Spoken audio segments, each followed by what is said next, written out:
하나님 두렵고 떨림으로 말씀을 붙잡고 주 앞에 나아갑니다.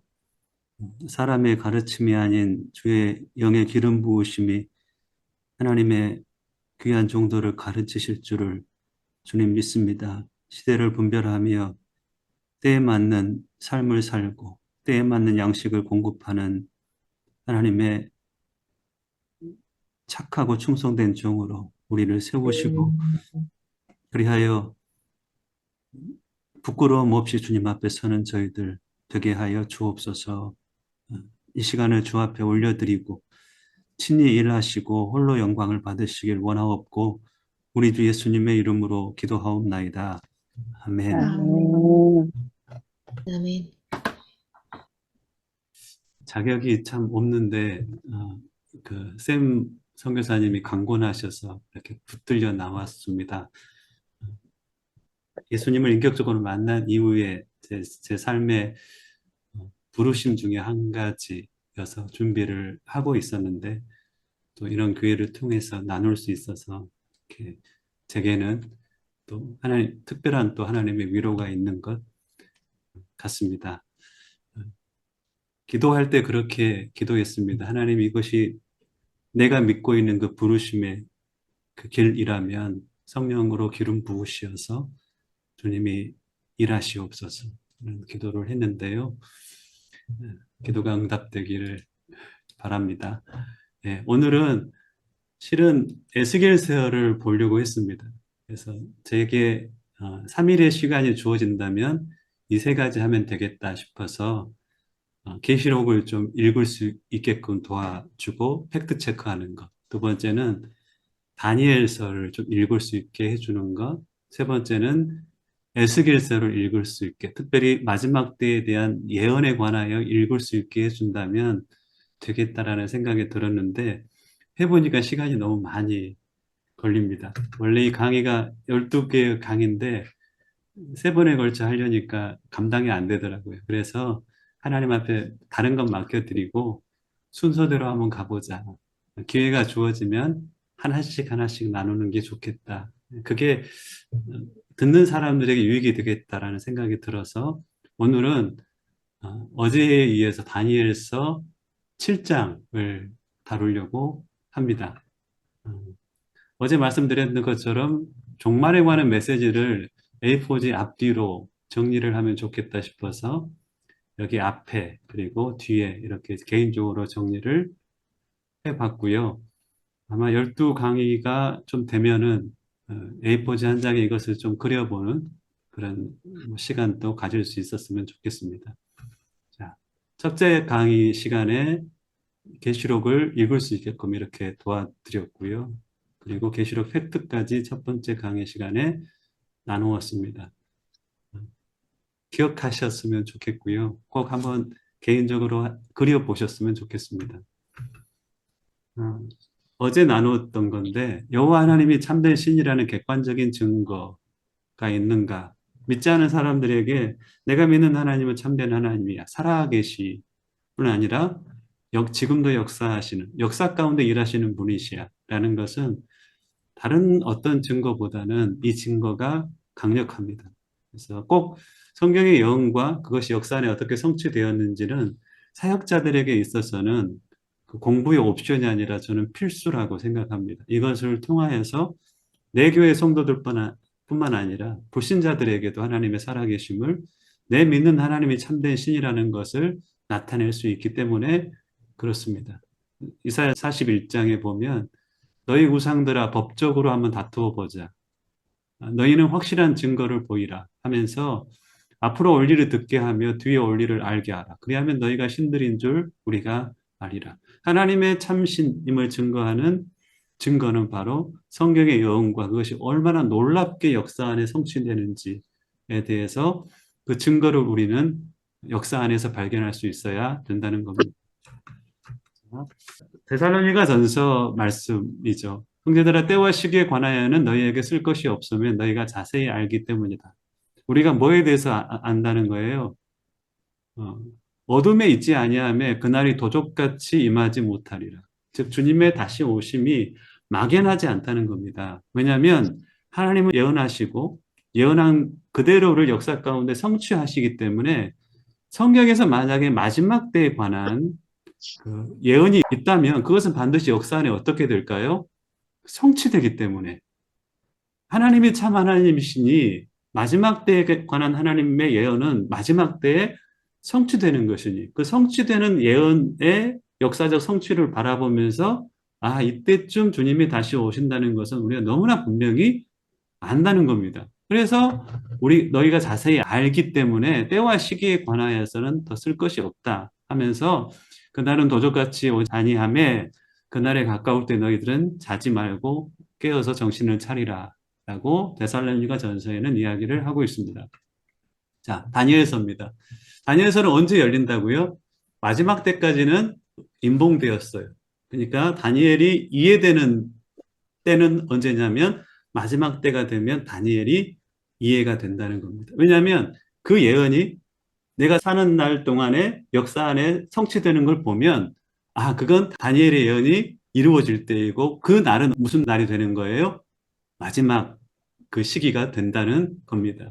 어떤 사람은 읽고 깨쳐 잘 알게 되는 날이 올 것이지만 그러나 갈팡질팡하는 사람도 많을 것이다. 여기 있는 분들은 자세히 그것들을 알 뿐 아니라 자세히 알기에 다른 사람에게 설명도 해줄 수 있고 누가 물어보면 그거에 대해서 대답도 해줄 수 있었으면 참 좋겠다 싶습니다.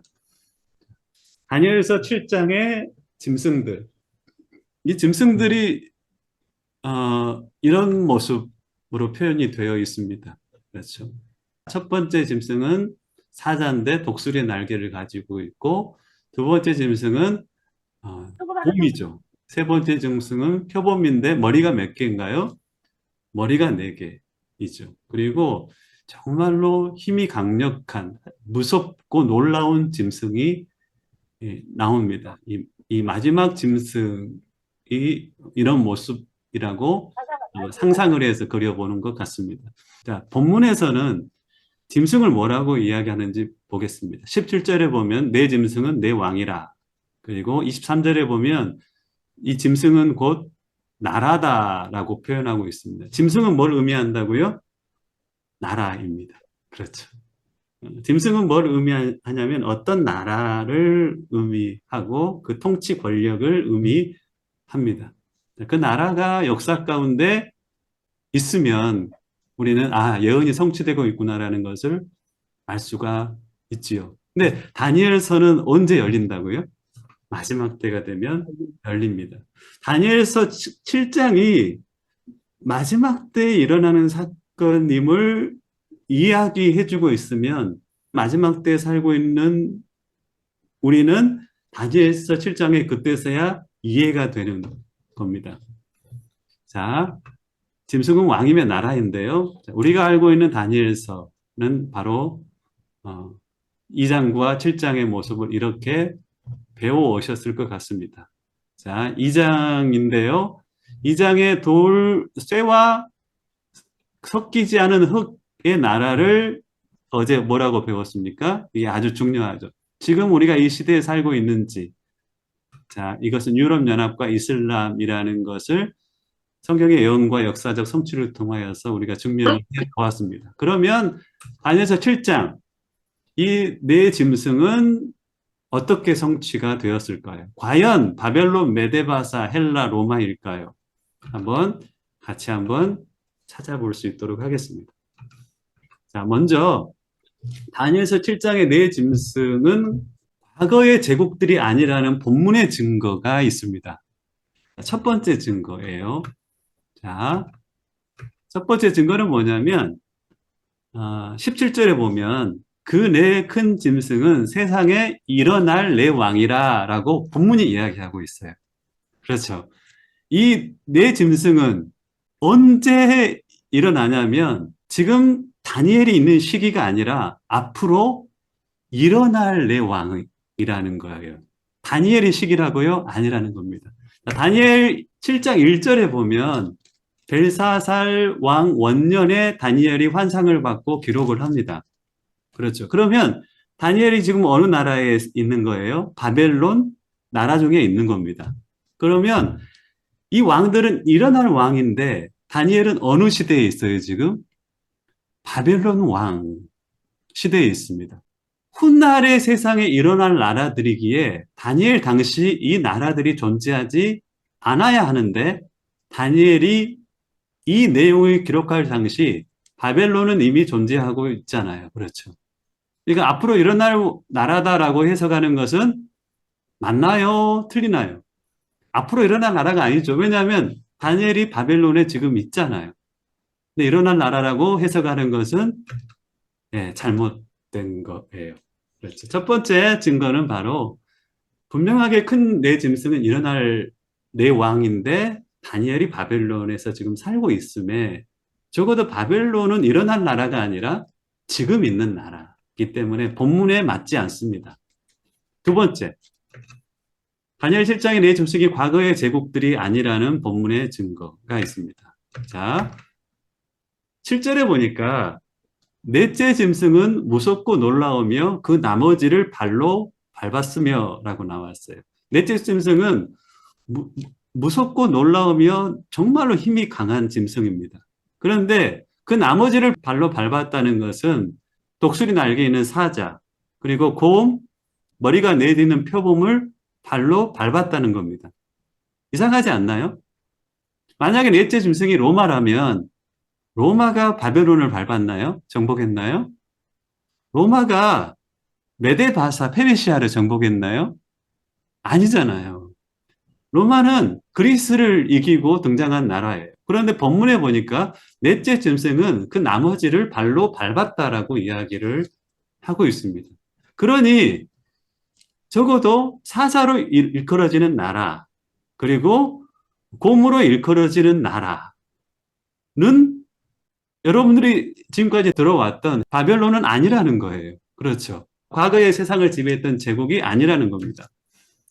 12절에 보니까 그 남은 짐승들은 그 권세를 빼앗겼으나 누구에게 빼앗겼어요? 네 번째 짐승에 빼앗겼어요. 그렇죠. 바벨론이나 메데바사가 로마의 권세를 빼앗겼나요? 그렇지 않아요. 더불어서 12절에 보니까 그 생명은 보존되어 정한 시기가 이르기를 기다리게 되었더라. 그 나라의 생명이 언제 보존되었다고요? 마지막 때에도 보존되어 있다는 겁니다. 그렇죠. 그러니까 지나간 내 제국은 아니라는 거예요. 자, 그 나라들은 동시대에 존재하고 있어요. 왜냐하면 넷째 짐승에 한꺼번에 밟히기 때문에. 그리고 그 권세는 빼앗겼으나 생명은 보존되어 있어요. 그렇죠. 힘은 잃어버렸지만 여전히 그 모습은 존재하고 그 나라는 존재하고 있다라고 본문이 이야기를 해주잖아요. 그런데 왜 이 나라들을 자꾸만 사도 다니엘서 2장과 연결해서 마치 하나님께서 두 번 반복해서 말씀하시는 것처럼 우리가 해석을 하느냐고요. 다니엘서 7장은 다니엘서 12장에 기록되어 있는 대로 마지막 시대를 분별하기 위해서 그때가 되면 성취될 하나님의 역사라고 이해하는 것이 맞지 않느냐는 거예요, 더. 우리 시대 때 이 나라들을 발견할 수 있다면, 그때가 마지막 때라는 것을 분별하기 위해서 하나님께서 이 환상을 다니엘에게 보여줄 수 있다라고 한번 생각을 해보자는 겁니다. 본문은 그렇게 이야기를 하고 있으니까요. 자, 네 번째 짐승이 다른 세 짐승의 권세를 빼앗았다면 로마 시대에는 존재하지도 않은 바벨론이나 바사까지 이겼다는 말이 되잖아요. 그래서 본문 자체가 우리가 이전에 해석했던 그 해석을 지지하고 있지 않다는 겁니다. 자, 세 번째. 이 본문의 증거 세 번째입니다. 여기 보면 18절과 22절에 보면 그때 이 나라가 존재할 때 지극히 높으신 이의 성도들이 나라를 얻으리니 영원하리라. 자, 요한계시록 10장을 제가 다시 설명을 해야 되겠네요. 요한계시록 10장에 보면 10장의 내용이 뭐죠? 주제가 뭐예요? 요한계시록 10장은 큰 천사, 작은 책. 그렇죠. 큰 천사가 손을 하늘을 향하여 뻗치고 예언적 선포를 하는데 일곱 번째 나팔이 불리워질 때 이 땅이 심판을 받고 이 땅 가운데 하나님의 통치하시는 나라가 임할 것이다라고 선포합니다. 지금 이 18절과 22절은 그 지극히 높으신 이의 성도들이 나라를 얻는다는 예언이 바로 그 예언이거든요. 자, 25절에 보니까 지극히 높으신 이를 말로 대적하여 성도들은 그의 손에 붙임 바 되어 한때 두때 반때를 지내리라. 이 한때 두때 반때 어디서 본 것 같지 않나요? 계시록 팩트 첫 번째, 마지막 때 주님이 재림 전 천년왕국 전에는 7년이라는 기간이 있고 7년이라는 기간은 전 3년 반, 후 3년 반으로 나누어진다는 거예요. 그리고 전 3년 반을 천지백 60일이라는 언어로 표현하고 있다면 후 3년 반은 요한계시록에 보면 42달 혹은 한때 두때 반때로 표현하고 있어요. 즉 다니엘서 7장의 사건이 벌어지고 있는 시기는 언제냐면 종말의 때란 말이에요. 마지막 때란 말이에요. 그래서 다니엘 7장을 통해서 마지막 때 있을 세상의 모습들을 우리가 볼 수가 있어야 합니다. 다니엘서 7장 1절에 보면 벨사사살 원년에 다니엘이 그의 침상에서 꿈을 꾸며 머릿속에서 환상을 받았다는 거예요. 그 환상은 무엇에 관한 환상이냐면 다니엘 12장의 기록처럼 마지막 때 그 인봉이 열려 그 시대를 살아가는 사람들이 이해할 수 있는 환상이라고 우리가 생각을 하면 더 본문에 충실한 해석이 된다는 겁니다. 자, 그 나라들이 존재하는 때는 주님의 재림 전, 후 3년 반을 보내는 마지막 때이다라고 본문은 이야기를 합니다. 그때 어떤 나라가 있다고요? 사자로 상징되는 나라가 있고, 곰으로 상징되는 나라가 있고, 표범으로 상징되는 나라가 있는데, 그 나라를 짓밟고 일어난 어떤 짐승이 있다는 거예요. 적그리스도로 상징되는 그 짐승이 그 나라를 짓밟고 일어난다는 겁니다. 그러면 적그리스도가 등장할 때 이 땅에 어떤 나라가 있다는 겁니까? 사자로 상징되는 나라가 있고 누구도 거부할 수 없는 사자로 상징되는 나라가 있어요. 곰으로 상징되는 누구도 거부할 수 없는 나라가 있고 표범으로 상징되는 누구도 거부할 수 없는 나라가 마지막 때 존재한다는 겁니다. 그것 때문에 하나님께서 다니엘을 통하여서 말씀하신 것이다라고 해석을 해보자는 겁니다. 자, 내 짐승이 과거의 제국이 아니라는 마지막 때의 동시대에 존재하는 나라인 이유입니다. 바로 다니엘 당시의 나라들은 세상에 일어날 나라들이라 기록되었는데 바벨론은 이미 있는 나라이니 이 과거의 제국이라고 해석하는 것은 옳지 않아요. 저는 그렇게 본문에서 그렇게 발견합니다. 그 나라들이 한 시대에 존재하며 권세를 빼앗겼지만 생명은 보존되어 있는 것이 본문의 증거입니다. 네 번째 짐승이 다른 세 짐승의 권세를 빼앗는다라고 표현되어 있거든요. 그러면 우리가 과거에 해석했던 로마가 이미 사라진 제국인 바벨론과 바사까지 이기었다는 해석을 하게 되는 오류를 범하게 됩니다. 그리고 그 나라들이 존재할 때 적그리스도가 주님에 의해서 죽게 되는 모습이 11절에 기록되어 있습니다. 자, 그 나라가 존재하는 때는 마지막 때입니다. 동의가 되시나요?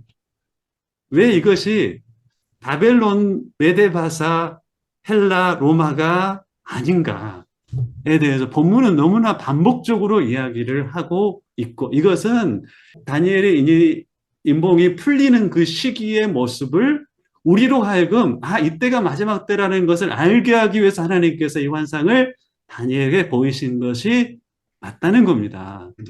자, 그러면 다니엘 7장이 마지막 때에 대한 예언이고 우리가 살아가는 시대가 마지막 때라면 두 가지 전제예요. 7장은 마지막 때에 대한 예언이다. 그리고 내가 살아가는 이 시대가 마지막 때라면 적그리스도가 등장하기 전 사자, 독수리, 곰, 표범으로 상징되는 시대를 대표하는 나라들이 있을 것이다. 이 말이 틀린가요? 맞는가요? 맞겠죠. 이 예언이 마지막 때에 대한 예언이고 내가 마지막 때에 살고 있다면 내가 살아가는 시대에 사람들이 다 이걸 인정하는 거예요. 저 나라는 사자네? 저 나라는 곰이네? 저 나라는 표범이네? 라고 하는 것을 누구나 인정할 만한 그 나라들이 존재한다는 거예요. 그것을 이기는 적그리스도의 나라가 세워지겠죠. 자, 그러면 사자를 국가의 상징으로 가진 나라, 가정을 해보자고요. 내가 살아가는 시대가 주님 오시기 멀지 않은 시대다. 그러면 이 시대에 혹시 그 나라가 있는가? 한번 돌아보자고요. 누구도 부인할 수 없는 사자로 상징된 나라. 혹시 여러분들 보이나요? 사자로 상징되는 나라. 예. 영국은 이리 봐도 저리 봐도 사자로 상징됩니다. 버킹엄 궁전의 문은 사자상으로 장식이 되어 있습니다. 영국의 화폐 파운드에는 사자 그림이 여전히 등장을 합니다.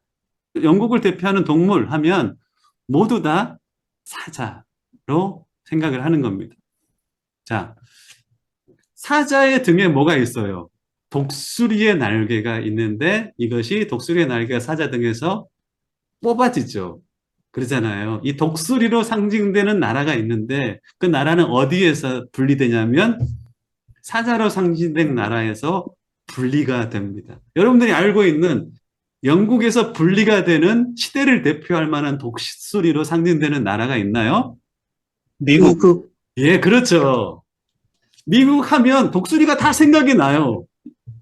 영국 하면 대표하는 동물 사자가 다 생각이 나요. 그런데 그 독수리의 날개가 사자로부터 뽑혀가는 것을 다니엘서 실장은 이야기하고 있음에 이것은 너무너무 영국에서 분리 독립된 미국이라는 것을 우리가 그냥 알 수가 있죠. 자, 미국의 국장입니다. 독수리이지요. 미국을 상징하는 독수리. 누구나 미국 하면 독수리를 생각합니다. 자, 다음 동물입니다. 곰을 국가의 상징으로 가진 나라가 있습니다. 어떤 나라가 러시아. 여러분들 시대에 곰으로 상징되나요? 예, 이거 빼도 박도 못하게 러시아. 러, 예, 러시아입니다. 그냥 러시아 하면 곰이 생각나요. 러시아가 우크라이나를 공격했었을 때 이 상징을 좋아하는 사람들은 전부 다 곰이 우크라이나를 향하여 쳐들어가는 모습들로 그림을 그리곤 했었습니다. 이 곰이 사실 갈빗대 세 개를 이렇게 물고 있거든요. 저는 이 시대가 마지막 때라면 이 곰이 세 개의 갈빗대를 물고 있는 모습은 어떤 모습일까라고 한번 생각해 봤어요. 이것은 제 가정입니다. 가정. 가정입니다. 러시아가 구소련 연방으로부터 이제 러시아로 세워진 다음에 세 개의 나라를 침공을 하는 것이 아닐까라고 저는 생각을 했습니다. 2008년에 보면 러시아 아래에 있는 여기 보면 조지아라는 나라가 있습니다. 조지아 나라를 침공해서 북쪽에 있는 러시아인이 많이 사는 지역들을 독립시켜 버렸습니다. 러시아 아래 두어 버린 거예요. 그리고 여러분이 잘 알다시피 2008년에 조지아를 공격했던 러시아는 2022년에 우크라이나를 공격합니다. 그리고 우크라이나의 동쪽 지역 그리고 남쪽 일부 지역에 러시아인들이 많이 살았던 그곳을 자기의 나라로 취하려고 우크라이나를 공격했습니다. 여러분들이 그 시대에 살고 있어요. 저는 성경의 예언을 공부한 입장에서 이 전쟁이 어떻게 끝날까라고 생각했을 때 러시아의 승리라고 생각을 처음부터 했었습니다. 근데 지금 전쟁은 어떻게 흘러가고 있나요? 미국이 우크라이나에 대한 지원들을 끊으려고 합니다.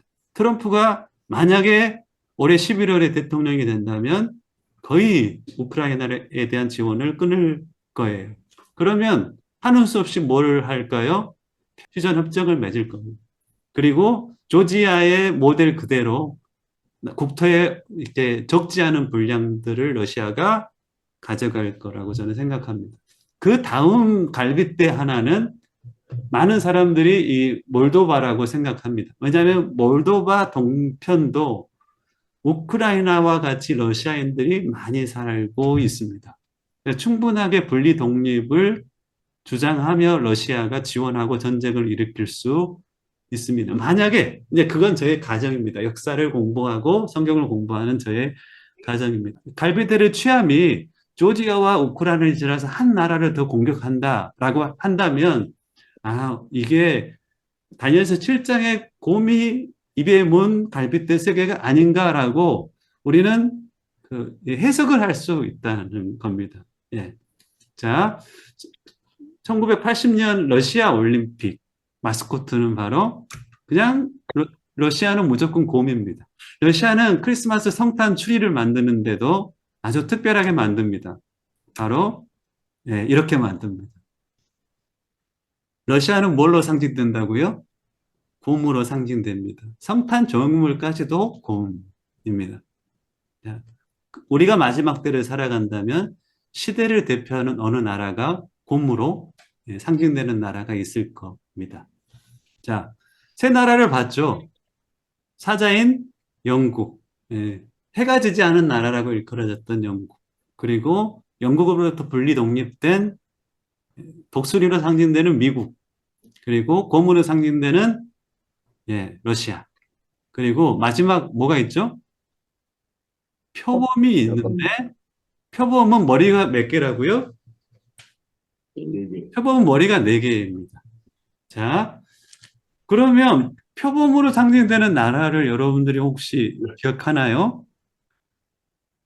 표범으로 상징되는 나라가 있나? 그건 잘 모르겠어요. 근데 그 나라를 생각하면 표범이 생각나는 나라는 있어요. 자, 독수리와 함께 이 나라는 그 나라의 국수 있잖아요. 국수라고 하면은 그 나라의 동물을 바로 표범으로 표범을 가지고 있습니다. 바로 독일 제국에 대한 이야기입니다. 근데 요즘에는 독일에 상징하는 동물을 독수리라고 절대 이야기하지 않습니다. 왜냐하면 이 모양을 보세요. 2차 세계대전 때 곳곳에 걸려 있었던 독일의 상징이었습니다. 즉, 독일 입고로 독수리라고 하면은 사람들이 용납하지 않아요. 그래서 지금은 독일의 상징으로 독수리를 언급도 하지 않습니다. 왜냐하면 2차 세계대전을 일으킨 전범 국가이기 때문에 그렇습니다. 그 나머지 하나 독일의 상징은 바로 표범인데 2차 대전 때 독일이 전쟁을 하는 데 있어서 아주 강력했던 전쟁 무기가 있었습니다. 그게 뭐냐면 독일의 전차였습니다. 자, 독일의 그 마스코트는 우표입니다. 우표에도 들어가 있습니다. 이게 바로 독일의 전차이죠. 우크라이나 전쟁 때 독일이 지원하겠습니다라고 했던 그 전차가 바로 레오파드 전차입니다. 레오파드는 어떤 의미죠? 표범이라는 의미입니다. 전쟁을 일으켰던 독일을 상징하는 아주 대표적인 상징물입니다. 레오파드 2는 아주 전투력이 막강합니다.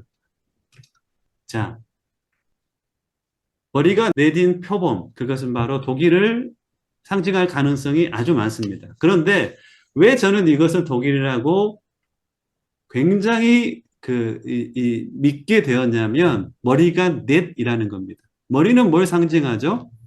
권력을 상징합니다. 그러면 독일이 역사 가운데 4번의 권력을 가졌나? 라는 질문을 할 수 있어요. 독일이 역사 가운데 적어도 유럽 땅의 헤게모니를 4번 가졌나? 라고 역사를 살펴보면 그게 맞으면 이것은 독일이 맞습니다. 많은 분들은 헬라 제국이 4개로 분리되었으니 머리가 4개다.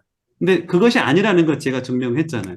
그러면 마지막 때에 있을 어떤 나라를 상징하는데 표범이 그 나라를 상징한다면 마지막 때의 근방에 독일은 4번의 어떤 시대의 권력 혹은 헤게모니를 붙잡고 있어야 되는 것이 맞습니다.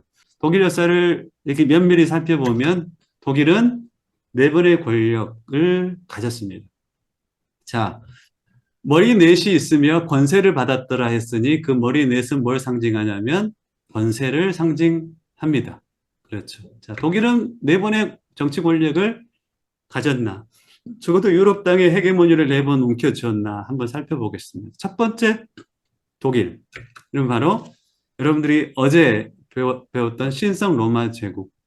이 바로 첫 번째 독일. 역사적 뿌리를 어디서 찾는다고요? 독일은 신성 로마 제국에서 찾습니다. 첫 번째 독일은 어디서 시작한 거야? 라고 하면 독일 사람들은 대부분 다 우리의 뿌리, 첫 번째 독일 것은 신성 로마 제국이야 라고 이야기합니다. 800년에서 1806년까지 어찌 보면은 그 유럽 땅 전체 지배했다라고 볼 수 있습니다. 물론 쇠락하고 번성하고 했던 여러 번의 과정들이 있었습니다. 자, 두 번째는 바로 그 유명한 비스마르크 제상의 독일입니다.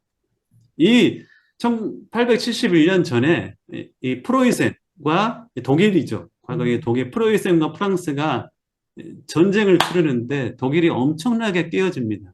그 전쟁의 참화를 딛고 나라를 통일시키고 건국한 그 독일의 재상이 있습니다. 이 비스마르크를 통하여서 독일이 독립하고 번성하기 시작합니다. 이게 바로 두 번째 독일이죠. 독일 제국이라고 표현합니다. 이 제국은 언제 망하게 된가요? 1차 세계대전을 통하여서 두 번째 독일은 망하게 됩니다.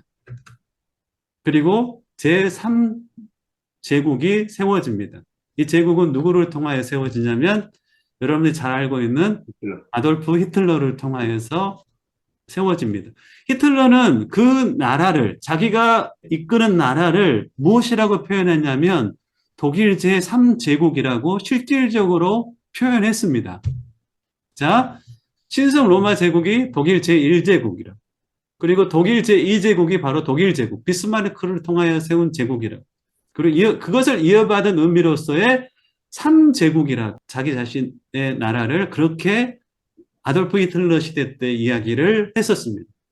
이 세 번째 헤게모니를 잡고 있었던 독일은 2차 세계대전을 통하여서 다시 망합니다. 계속 멸망하고 일어서고를 반복합니다.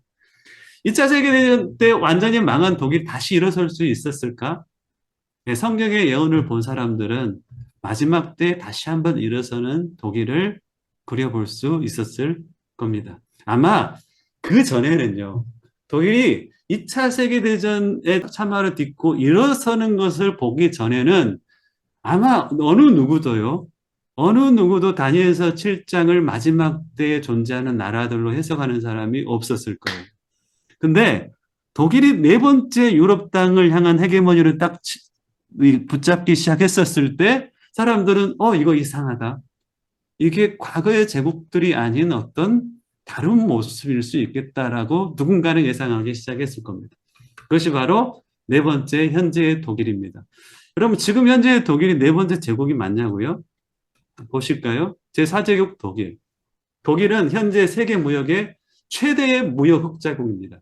프랑스와의 무역 흑자만 3억 유로이고 2000년 이후 15년간 무역 흑자는 4배로 늘어났습니다. 특히 독일 경제는 유로 위기 이후 나홀로 승승장구하고 있습니다. 모든 유럽 땅에서 가장 번성하는 나라가 독일입니다. 슈피겔 2015년 3월 23일자 기사입니다. 2차 세계대전이 끝난 직후 독일이 다시 유럽을 지배한다는 것은 불가능한 것으로 보였다. 그러나 유로 위기는 독일을 스스로 원치 않은 헤게모니 국가로 변모시켰다. 자, 다른 나라에 비해서 독일만 경상수지가 이렇게 달리 가고 있습니다. 유럽에 있어서의 제1제국은 바로 독일이고 독일에 있어서의 그 제국은 바로 독일 제4제국이 맞습니다. 독일 경상흑자 3년 연속 세계 신기록. 이것이 그 EU를 구성하고 있는 나라들입니다. 그 나라의 그 회원들 중에 국가별 연합의회 의원수가 있습니다. 영국은 지금 탈퇴했죠. 근데 모든 나라보다도 독일에서 보내는 EU의 그 의원수는 확실히 많습니다. 독일이 유럽 땅에 헤게모니를 가지고 있는 건 맞나요? 맞습니다. 그리스가 한참 힘들어졌었을 때 왜 우리가 경제적으로 이렇게 힘드냐? 독일 때문이다 라고 하면서 그들이 피켓을 들었어요. 포스터를 보십시오. 한번 읽어보시겠습니까? 여기 읽어보십시오. 시작.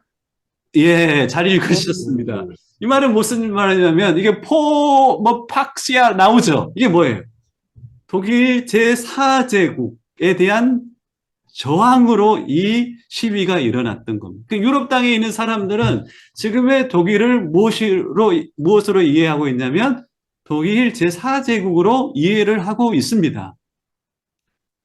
자, 그러면 이렇게 우리는 설명할 수 있어요. 우리가 살아가는 시대가 마지막 때라면 적그리스도가 등장하기 전 사자, 독수리, 곰, 표범으로 상징되는 시대를 대표하는 나라들이 있을 것이다. 동의가 되시나요? 내가 마지막 때에 혹시 살고 있다면 내가 살아가는 시대에 그 시대를 대표하는 이런 나라들을 볼 수 있을 거야. 그 나라들은 어떤 나라일까요? 사자를 상징하는 영국, 사자로부터 분리된 독수리, 그리고 곰으로 상징되는 러시아, 네 번째 그 세계적 헤게모니를 붙잡고 있는 바로 표범으로 상징되는 독일. 우리가 그 시대에 살고 있다는 겁니다. 자, 요한계시록 13장에 보면 적그리스도가 등장하죠. 본격적으로 등장을 합니다. 그렇죠. 마지막 시대 때 나타나는 후 3년 반을 시작하면서 드러나는 그 짐승은 이런 모습이라는 거예요. 보세요. 내가 본 짐승은 표범과 비슷하고 그 발은 곰의 발 같고 그 입은 사자의 입 같은데 용이 자기의 능력과 보좌와 큰 권세를 그에게 주었더라. 이 표범으로 상징되고 곰으로 상징되고 사자로 상징되는 그 나라가 누구에게 붙어 있는 거예요? 적그리스도의 통치 아래 붙어 있는 모습이 요한계시록 13장에 나와 있잖아요. 이 나라들이 바벨론인가요? 이 나라들이 메데바사인가요? 이 나라들이 헬라나 로마가 아니고 마지막 시대 때 등장하는 적그리스도로 상대하는 짐승에 붙어 있는 다니엘서 7장이 이해가 되잖아요. 그 권력에 굴복되어 있어 여전히 생존하고 있는 그 짐승들. 그렇게 해석하면 성경 전체가 모순 없이 해석이 된다는 겁니다. 자, 이 3년만 중간에 드러나는 짐승의 모습 안에 표범도 있고 곰도 있고 사자도 있다는 겁니다. 이 짐승이 언제 있다는 거예요? 마지막 시대에 존재한다는 겁니다. 이렇게 어떤 사람이 그림을 그려놨다고. 다니엘 7장의 새 짐승을 흡수한 한 짐승. 우리는 성경을 알고 있으니 이 짐승 안에는 누가 지금 따르고 누가 그 권력 안에 들어가 있는가를 알겠죠. 사자도 표범도 러시아도 그 권력 안에 들어가 있어요. 근데 뭐가 안 보여요? 독수리는 안 보이죠. 그래서 마지막 때의 미국은 어떤 모습일까? 성경을 통하여서 많은 이들이 찾아가고 있는데 어떤 모습일지 나중에 기회가 되면 그 성경 안에 독수리도 한번 찾아보면 좋을 것 같습니다. 자, 마지막입니다. 다니엘서 12장 9절로 10절에 보면 이것은 마지막 때에 열릴 거야. 너희들이 마지막 때에 산다면 너희 시대 때의 모습이 있을 거야. 다니엘서 7장의 모습도 보일 거야. 라고 말하고 있다고 저는 다니엘 7장의 해석이 됩니다. 자, 그때를 살아가는 우리는 어쩐다고요?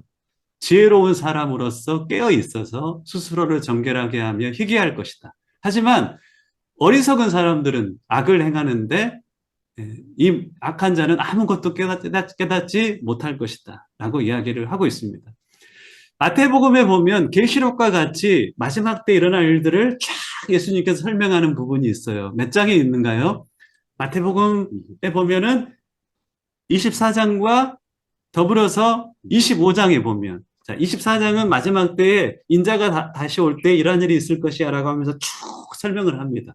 그리고 24장 마지막부터 해가지고 그때 존재하는 사람들을 두 부류로 샥 나눕니다. 두 부류로 나누는데 몇 가지로 나눈다고요? 두 부류로 나누는 내용이 몇 개 있어요, 지금? 여러분 성경을 아니까. 지혜로운 다섯 처녀, 슬기로운 다섯 처녀. 한 파트. 두 번째는 5달란트, 2달란트 받은 수고의 달란트 남기는 자와 땅에 묻어놓은 어리석은 자. 달란트 비유. 세 번째는 양과 염소, 지극히 작은 자를 향하여 살았던 사람과 그렇지 않는 자기가 크게 되려고 살았던 사람들의 두 갈래예요. 근데 그것만 있다고요? 아니에요. 자, 마태복음 24장 45절부터 네 종류의 나눔이 시작이 된다는 거예요. 디코토메오라고 뭐 이렇게 마태복음 24장 마지막 부분에 보면은 어미 때리고라고 하는데 저는 어미 때리고라는 번역이 좀 아쉬워요.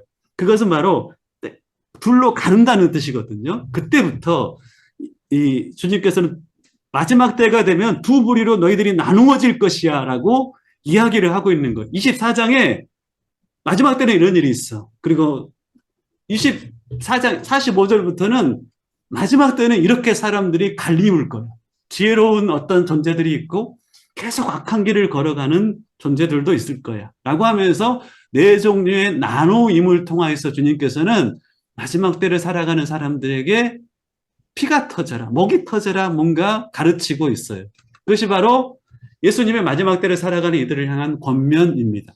자, 네 파트로 나누어졌으니까 한 파트별로 강력한 교훈이 있을 거예요. 짧게 말하면 이와 같습니다. 첫째는 주의 종들은 이 영적 양식을 준비하여 맡겨진 영혼들에게 먹여야 합니다. 때를 따라 맡겨진 영혼들에게 그 양식을 먹일 수 있어야 됩니다.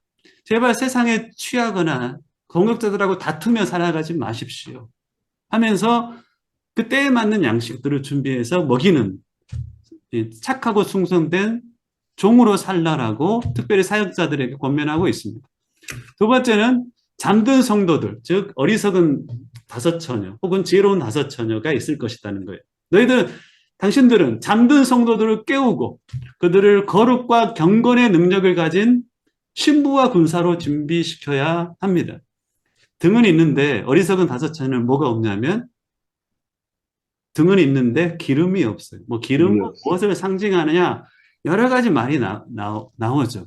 저는 디모데후서 3장 1절로 5절까지 보면은 마지막 때에는 이런 고통스러운 때가 이른다라고 하면서 세상 가운데 너무나 고통스러운 모습들이 쭉 나옵니다. 자기를 사랑하고 돈을 사랑하고 자긍하고 뭐 부모를 거역하고 거룩지 않고 조급하고 원수 맺기를 좋아하고 하면 제일 뒤에 보면은 하나님을 즐거워하는 것보다 쾌락을 더 즐거워하고 제일 마지막에 경건의 모양은 있지만 경건의 능력은 없는 자다는 거예요. 등이 있고 기름이 있다면 기름이 없다라고 하는 것은 등의 모양만 있는 것이고 기름이 있다는 것은 등의 기능을 수행하는 거예요. 그렇잖아요. 기름을 저는 경건의 능력이라고 생각합니다. 자, 잠든 성도들을 깨우는 거예요. 지혜로운 다섯 처녀든 어리석은 다섯 처녀든 이들을 깨우는 음성은 뭐였습니까? 신랑이 오신다는 음성이었어요. 저는 아무리 생각해도 제 영혼을 깨우는 메시지는 두 개예요. 십자가의 그 은혜가 제 영혼을 깨울 뿐 아니라 그 은혜가 사그러졌었을 때 처음 사랑해서 좀 멀어진 듯하게 보일 때마다 제 영혼을 깨우는 것은 뭐냐면 네가 살아가는 시대가 그 시대다. 성경을 아무리 봐도 네가 살아가는 그 시대가 다니엘서 2장을 봐도 다니엘서 7장을 봐도 다니엘서 9장을 봐도 에스겔서 8장을 봐도 요한계시록을 봐도 네가 살아가는 시대가 그 시대다라고 말하고 있으니 어리석은 나 같은 존재도 하나님께서는 그 메시지를 통하여서 깨우시는 겁니다. 우리도 그 일들을 이 메시지를 통하여서 신랑이 오신다는 메시지를 통하여 영혼들을 깨우는 책임들이 우리에게 있다는 겁니다. 세 번째는 하나님 맡겨주신 재정과 시간과 재능을 부지런히 사용해서 다시 오실 주님 앞에 내밀 만한 것을 준비해야 합니다. 영원한 가치가 있는 것들을 준비해야 한다는 것이죠. 여러분들이 지난 한 주간을 한번 되돌아보십시오. 내가 누구인지를 증명하기 위해 살았던 혹은 나의 필요와 가족의 필요를 통하여서 수고했던 것 외에 하나님의 영광과 이웃의 유익을 위하여서 사심 없이 순전한 마음으로 영원한 가치가 있는 일들을 하여 맺은 열매들을 헤아려 보셨으면 좋겠습니다. 모양만이 아닌 신심으로 감당하는 영원한 가치가 있는 그 일들을 할 것들을 권면하고 있는 것입니다. 그리고 마지막입니다. 가장 작은 자들을 향한 가장 큰 사역을 감당해야 합니다. 왜냐하면 그들을 향한 일이 누구에게 향한 일이기 때문에 그래요. 마태복음 25장 40절. 너희가 네 형제 중에 지극히 작은 자 하나에게 한 것이 곧 내게 한 것이다라는 거예요. 여러분들 남에게 보이기 위해서 하는 사역은요. 남에게 보여야 되니 뭔가 드러나는 사역, 나중에 이런 사역을 했다라고 소개할 만한 사역들에 집중할 수밖에 없어요. 그렇죠. 그건 사람 앞에 하는 것일 수 있습니다. 하지만 내 근본적인 존재가 하는 사역이 있어요. 큰 사람이 하는 사역은 바로 작은 자들을 향한 사역입니다. 누구도 바라보지 않고 박수 쳐주지 않고 하지만 정말로 영적인 필요가 있는 그 작은 자들을 향한 사역을 큰 사람이 되어서 감당해라 라는 겁니다. 내 볼 때 큰 사역은 바로 그게 큰 사역이다라고 주님께서는 일컬으시는 것 같습니다. 마태복음 25장에 나눔에 대한 메시지가 오늘은 좀 메시지의 마지막, 우리 가슴에 좀 새기고 붙잡고 기도하는 메시지가 되었으면 좋겠습니다. 제가 기도하겠습니다. 하나님, 잠든 또 어리석은 나 같은 존재에게 신랑이 오신다 말씀하시며 내 영혼을 다시 깨워주시어서 주님 감사합니다. 주님 앞에 설 때 부끄러움 없이 서기 위하여서 매일 영원한 가치가 있는 것들이 무엇인지 헤아려 하나님 그 영원한 가치가 있는 것들을 위하여 땀도 눈물도 흘려가는 남은 삶을 살아가는 귀한 저희들 되게 하여 주옵소서. 감사하고 예수님의 이름으로 기도하옵나이다. 아멘. 아멘. 감사합니다.